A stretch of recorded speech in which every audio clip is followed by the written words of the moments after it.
बहुत समय की बात है, एक गांव में एक किसान रहता था। वह बहुत मेहनती था, मगर उसका खेत जंगल के बीचों बीच था, जो कि बहुत खतरनाक था। अरे सुनती हो, मैं अब खेत जा रहा हूँ। तुम जल्दी से मेरा टिफिन बांध।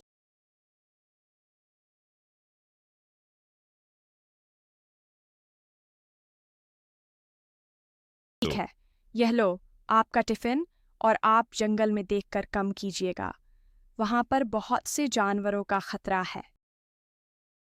यह कहकर सोनू अपने बेल को लेकर अपने खेत चला जाता है। उसका खेत गांव से बहुत दूर है। चलो अब मैं जल्दी जल्दी काम पर लग जाता हूँ, मुझे अभी बहुत सारा काम करना है। यह कहकर सोनू अपने खेत में अपने बेल को लेकर काम करने लगता है और पूरा दिन काम ही करता रहता है।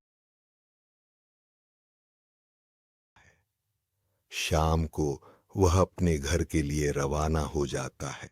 आज मैं खेतों में बहुत ज्यादा काम कर दिया है।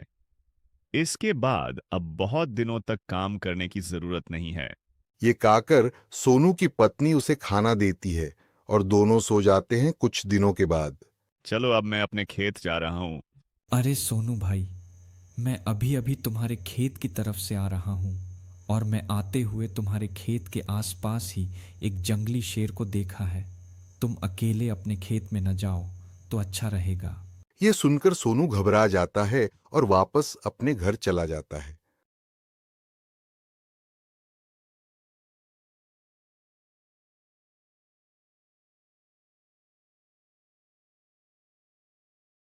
अरे आप वापस क्यों और आ गए? आप तो खेत गए थे ना? अरे आते हुए मुझे अपने गांव का पास वाला रामू मिला था। उसने मुझे बताया कि मेरे खेत में एक जंगली शेर आ गया है। तुम्हारा अकेले जाना वहां सही नहीं है। आप ऐसा करें, गांव के सरपंच को वहां पर ले जाए, उनके पास हथियार भी है और वह आपकी मदद जरूर करेंगे। सोनू को अपनी बीवी के बाद बहुत ज्यादा अच्छी लगी और उसने कहा, मैं ऐसा ही करूंगा। और वह अपने सरपंच के घर चला गया। सरपंच पद ईमानदार था। अरे क्या बात है सोनू भाई, तुम आज मेरे घर कैसे आ गए? सोनू उसे सब कुछ बता देता है। ठीक है, जैसा तुम कहो मैं ऐसा ही करूंगा। वैसे इस बार इलेक्शन में तुम कोट मुझे ही देना। सरपंची, वह देखो जल्दी से झाड़ियां हिल रही हैं और वहां पर आप गोली चलाइए।